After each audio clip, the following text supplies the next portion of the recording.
it's always turning the lens in. We want a quick fix. We want the magic wand to say, "Oh, here you go, and now it's better." We live in a society of our attention span is just so short now. And so we want instant gratification. That's all looking outwardly, right? And it's so important to look inwardly. Welcome to Whole by Design, the podcast exploring the human experience with compassion and curiosity. Together, we'll uncover powerful internal resources and tools to help you embrace clarity, joy, and your full potential, because you are whole by design. It is my great pleasure today to welcome Pascale Cook-Fernandes to the Whole by Design podcast. You're about to hear about how incredible she is and hear her amazing voice, which I treasure. My name is Dr. Julie Lopez. I am the owner and founder of the Viva Center and your podcast host for today. Before we jump in, don't forget to check out our website, www.vivapartnership.com, for free and low-cost resources that can change your life. Thank you so much for joining us, Pascale. I just want to say, first of all, Pascale has this incredible energy. It is so supportive. It is so soothing.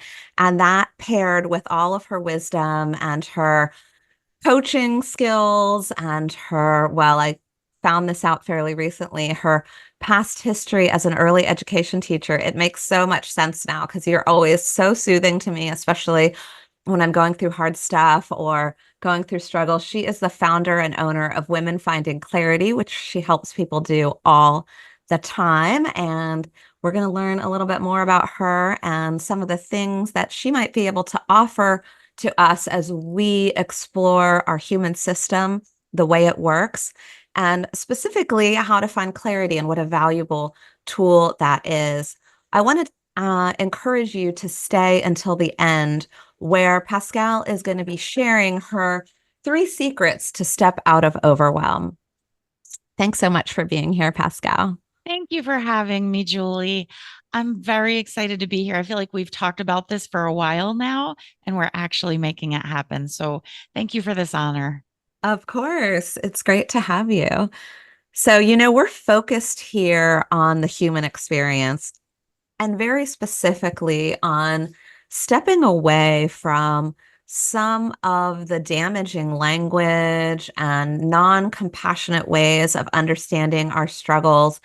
And I'm sure with your focus on really helping women find clarity in their lives, you've seen some of these types of things play out. And I'd love your take on that. Oh my goodness.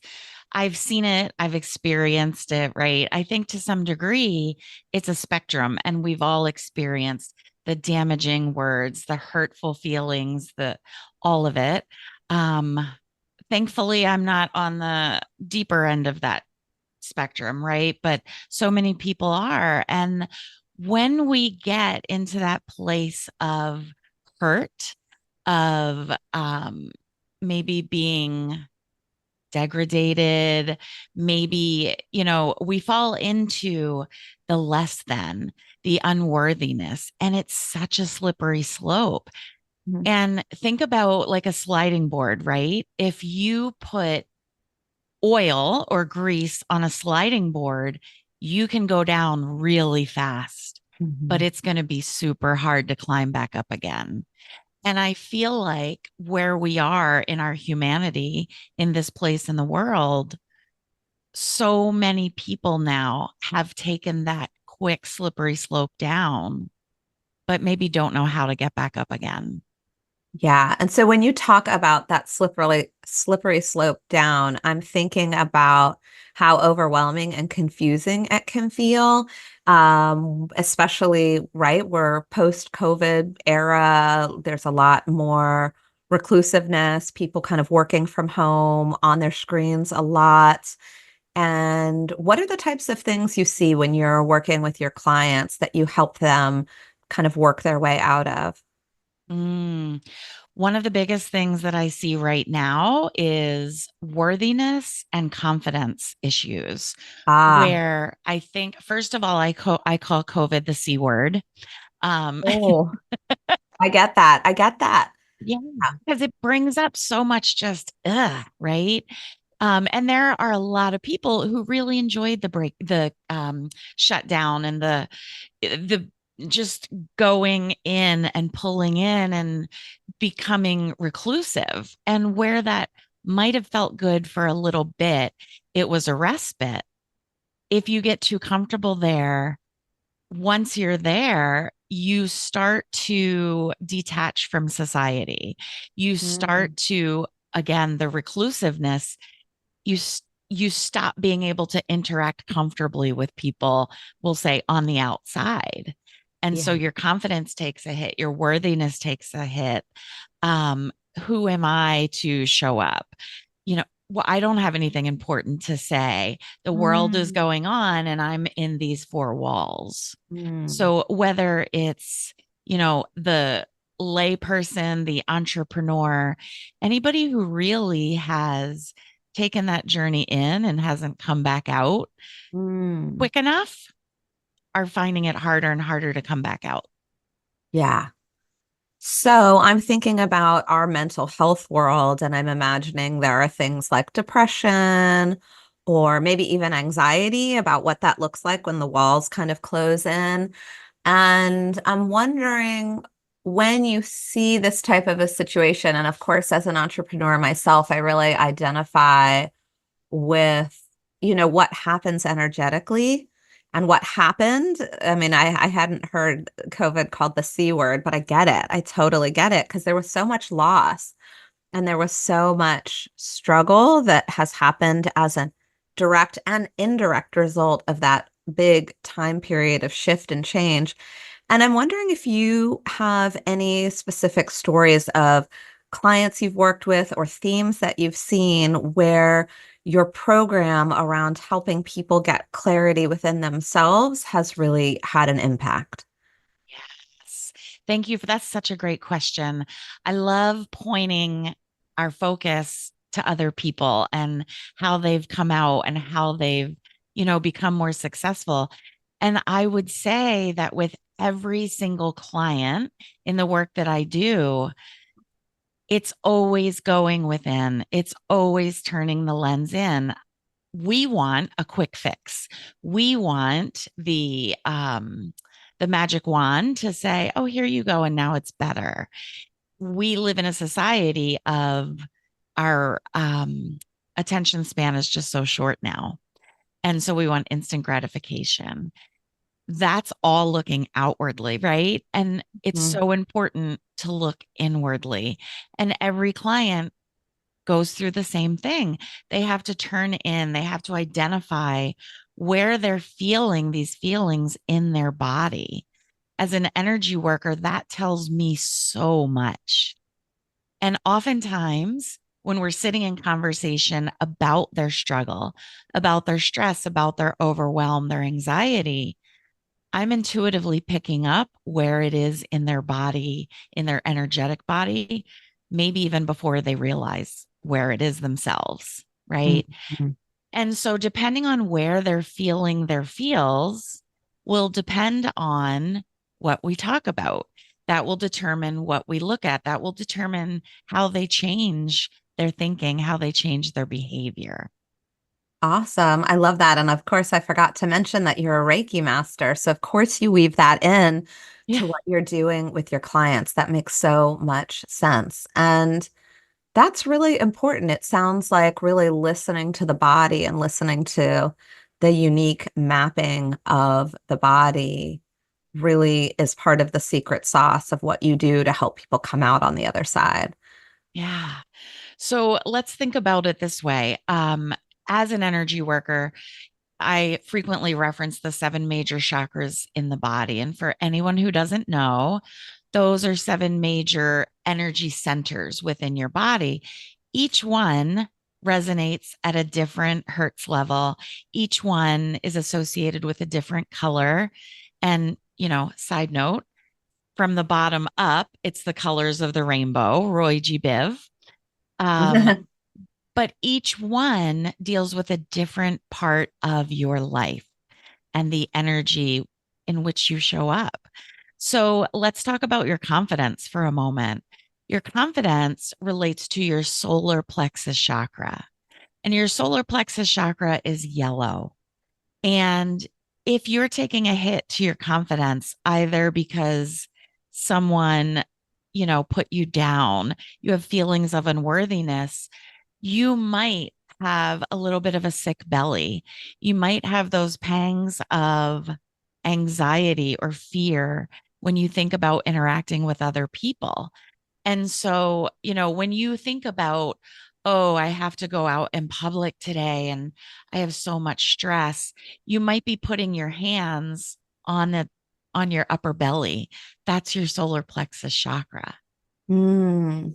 So, what we want to do is we want to look into that energy and we want to think about, why are you feeling a lack of confidence there? What has happened? How can we reset that confidence? How can we clear out that stuck energy, that unworthiness energy that's there, ground you, and then fill that energy back up, give you more confidence to step out into the world more freely, with less stress, with less anxiety. I love that. I'm pretty much addicted to anything transformative. And I loved even the visual journey that you walked me down, not only with the chakras and the rainbow colors of them. I've seen some of those charts, they're so beautiful. And but also of what someone might come in with when they're feeling less confident, less worthy, which of course we know impacts decision making, impacts the way you look at strategy, the way you might execute on a plan or a project that you have before you. And so I love that visual of seeing someone more reclusive, maybe binge watching Netflix or something like that, as opposed to actually digging in and doing the thing that's more aligned with what they value and what, they're motivated to create out in the world. So I can Mm, see your work having a nice ripple out effect. thank you. I think one thing that's super important to note is that however you're showing up in the world is okay, right? We, as a human, as a society, maybe it's only our culture, I don't know, but we have this feeling like we need to show up a certain way. We need to be a certain way to be enough, to be okay. And the reality is, we're okay just as we are. Everything Mhm. in nature is okay just as it is. And we're a part of nature. And we need to step out of this feeling of falling into line, of being like everyone else. The most amazing thing you can be is to be yourself, to be creative. Yeah, Yeah. right? Raising the roof. We are innately creative beings. We're here to create. I mean, think of yourself. Think of all the beauty that don't you make that face?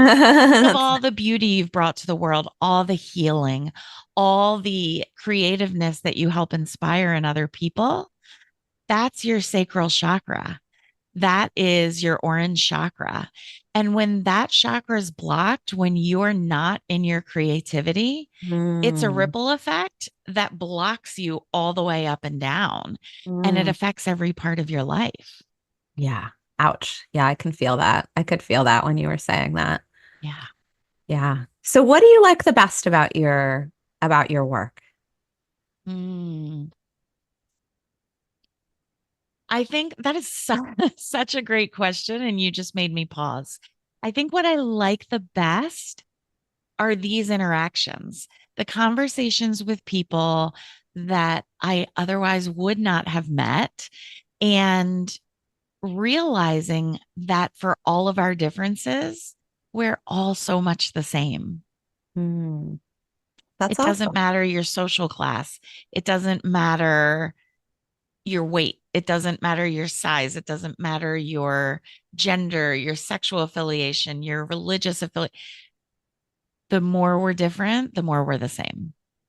Yeah, that's pretty awesome. I love that. And it makes room for people to be themselves, unique the way that you were just talking about, Yeah. because I do think there's so many pressures in our culture and society to be a certain ideal, like that's externally based, and it's so damaging. So I really see your work as kind of integral for that in terms of changing that conversation and helping people find the courage to actually be themselves authentically, which I imagine comes from clarity, doing that internal work and finding clarity. Yeah. And, again, going back to the idea of our attention span and wanting a quick fix, the work is never done, right? Because every time I'll say it like a video game, we complete a level, a new level opens up. And that's the beauty of the work is that, at any point throughout our lives, not only are we up leveling, but we're able to stop and turn around and look back at our PhD in life and say, wow, I didn't realize how far I've come. It feels like magic. All of a sudden, I'm here. I never knew I could get here. Awesome. That's really cool. I love that.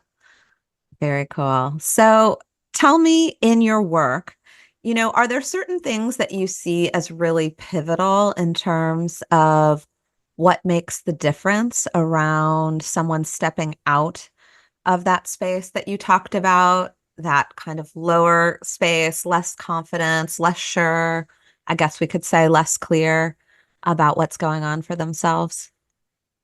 Yeah, I think the pivotal point when someone really starts to have a breakthrough is when they understand that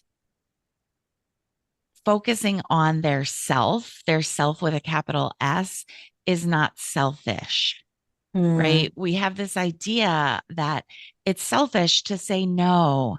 I don't want to show up for that event. I can't come. I'm not available. We have this idea that it's selfish to say I need time for me. I need to refill my own cup. I need to replenish my soul.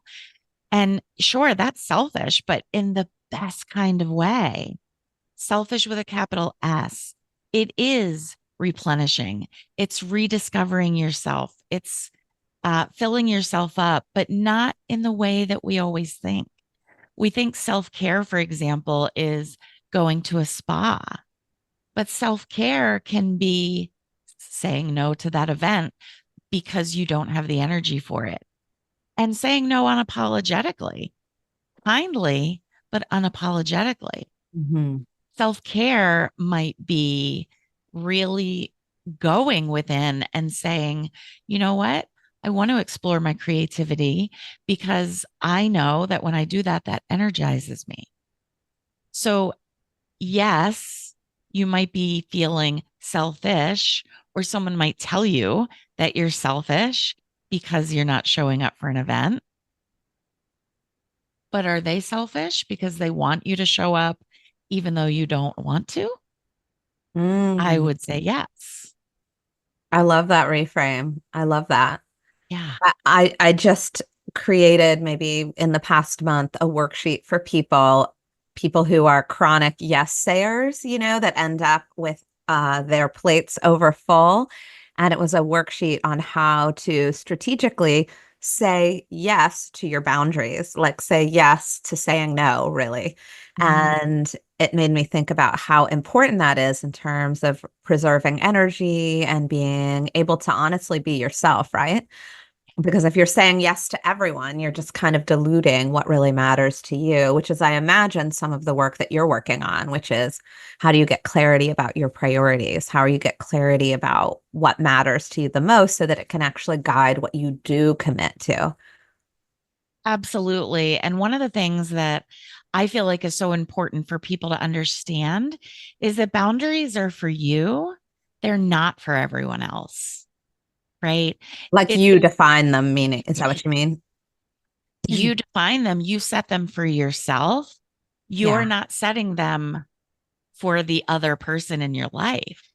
It's saying, okay, this line can move to this point, and then I'm at capacity. And that's my boundary. Or maybe you want to put your line just before capacity, right? For that elusive self care. Um, but you're setting that for yourself, for your own health, for your own well being. It has nothing to do with the other person. And the work that I do is turning within. And we really look at what are my beliefs? What are my values? How do I set boundaries based on the belief and the values that I want to carry with me moving forward? And not only setting those boundaries, but also how do I enforce my boundaries? What Hmm. happens when someone breaks one of my boundaries? How do I handle that? Because it's in knowing those things ahead of time, you're able to actually maintain the boundary. Yeah. I love that. I love that so much. And I'm picturing you with your groups of women where people end up supporting one another with that, right? Because it is a conditioning thing and it is like strengthening a muscle, right? Once you get clarity, it's also around implementing it out into the world and having the courage and the training and the practice to do that when the moment counts. So I love that, Pascal. And I love Thank picturing you. you in your element doing that kind of thing. So we're at that time. So before we wrap up, what you've all been waiting for, I'm going to turn it over to you to finally share these three secrets to step out of overwhelm, which of course is so important in this day and age. So important. I mean, hands up, we always feel like we're overwhelmed, right? And, the three secrets are not necessarily secrets or shouldn't be. The first secret is to just stop and notice. I'm Ah, feeling overwhelmed. Where am I feeling it in my body? What is coming up for me? Right? Just stop and notice. That's it. The ah. second secret is to exactly what you just did, Oh, right? really? Yes. If you're feeling tight in your chest, you notice that's where you're feeling it. Put your hands on your chest, both hands, close your eyes, and just take some deep breaths and breathe into that place that you're feeling the stress and the overwhelm. And then Hmm. the third secret is just to reset. What do I need to do in this moment to maintain this Mm. feeling of I just eased the pain in my chest? What do I need to do to show up from this place? I love that. And I can see how each one of those things, there's probably more to each one of them, techniques, strategies, even like your coaching and your experience around what those next steps could be, seem like they would be really, really valuable. Yeah, thank you. It's true, right? There are special strategies, special tips and tricks. There are, um, it's this hive mind of creation, of having conversations around all of it. And the secret really is you can just do those three things in the beginning. And the more you do them, the more you realize, wait, I feel like there's more here. What else can I do? Because this is working in the short term. I But love when it. someone works with me, I go even deeper with them. So that way they can maintain that reset of getting out of overwhelm, of reduced stress and anxiety. I love that. That's amazing. So, I also happen to know that you have a free tool on your website. I think it was called the 5 minute energy reset. So, that's another option for people to get really concrete, right? You gave us the three secrets, but here's a way to actually implement something that can give you an energy boost during the day, anytime you feel overwhelmed. And I love that. So, you can head on over to her website to get that. Thank you so much, Pascal, for being here today. Thank you for joining me on this episode of Whole by Design. I hope it left you feeling inspired to toss out the labels, embrace new perspectives, and take one step closer to the joy and clarity you deserve. As always, visit us at www.vivapartnership.com to access our amazing, free, and low cost resources that will empower you and your loved ones on health and healing. Let's spread the message. Subscribe, review, or share this episode with someone who could benefit from a stigma dropping approach to mental fitness today?